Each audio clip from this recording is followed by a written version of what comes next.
what we have observed in Afghanistan in particular is that the Afghanistan requires India's help, not only confined with the trade but also for the investment. We are seeing that there are opportunities coming in the field of education. So if Indian Institute can set up their base and look for the providing both basic and higher and secondary education to them, it will benefit the whole population.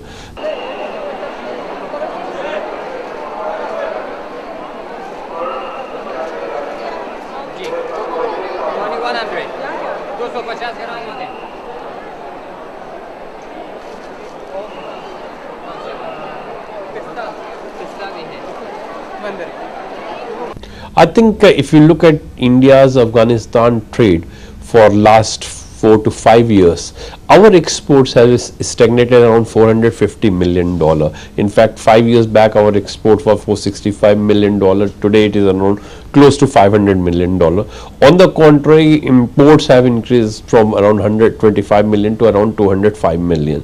But these figures hardly tell the potential on both the sides. I'm not looking for less than $1 billion trade with my neighbor. In fact, given an opportunity, I would like to import as much as possible, and we will try to balance what we import from Afghanistan. So I think in a short span of 3 years time, we should look at a bilateral trade of the order of around $2 billion, which will be close to what we can offer right now. But I am sure that we have potential to increase this further as well.